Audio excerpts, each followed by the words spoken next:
북유럽 역사에서 큰 변화 중 하나는 기독교의 전파입니다.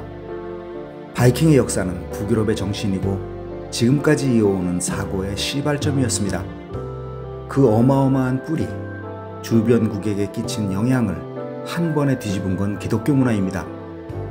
춥고 어두움이 함께하는 외로운 땅 북유럽은 누구라도 외면하는 버려진 땅이었을 것입니다. 함부르크와 브레멘에 있던 기독교의 선교단이 그저 우연히 북쪽으로 발길을 옮긴 것이 기독교 전파의 시초가 되었습니다.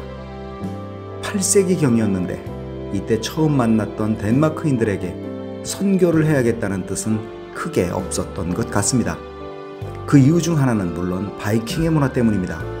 우연히도 기독교의 전파 시기는 바이킹의 최대 전성 시기와 맞물립니다. 나름대로 체제와 문화를 이미 이루던 바이킹 문화에서는 새로운 종교라는 개념 자체가 들어갈 틈이 존재하지 않았기 때문이었습니다. 거의 1세기가 흐른 후 826년 유틀란트 지역의 하랄트 왕가가 다른 덴마크의 호릭 1세에게 쫓겨 독일의 루트비 1세를 찾습니다. 도움을 받아 영토를 회복하려는 계획이었습니다. 루트비 1세는 지금까지의 옛 신들을 포기한다면 도움을 주겠다고 약속합니다. 그와 그의 식솔들 400여 명은 잉겔하임 암라인에서 세례를 받았습니다.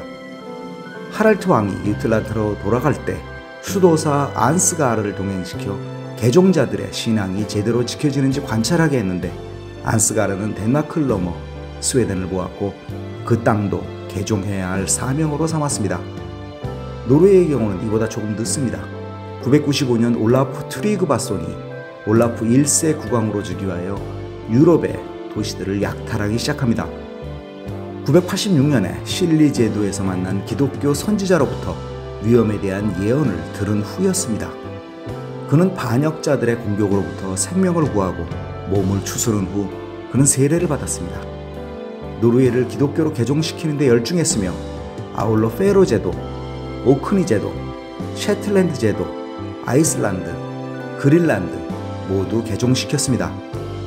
기독교 전파 이전 북유럽에 퍼져있던 신앙은 신화의 바탕을 둔 토속신앙입니다. 초창기 기독교 전파 당시에도 마을에서 가장 성스러운 장소로 룬 문자로 기록된 큰 돌이 있는 장소를 소개하거나 그 마을에 신들이 머문다고 여기던 나무, 바위, 시냇물가 등을 영험한 곳으로 여기고 있었습니다.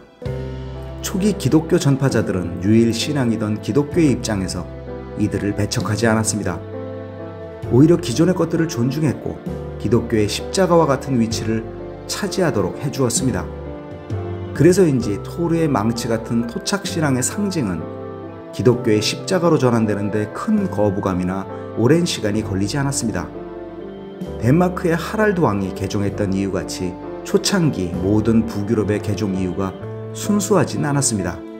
오히려 정치적이며 욕심이 가득 묻어있음도 보여줍니다. 프랑크의 귀족들이 후원한 세례용 의복을 당시 북유럽의 미개한 눈으로 보면 너무나 정교하고 아름다운 무늬와 실로 짠 순백색의 의복이었습니다.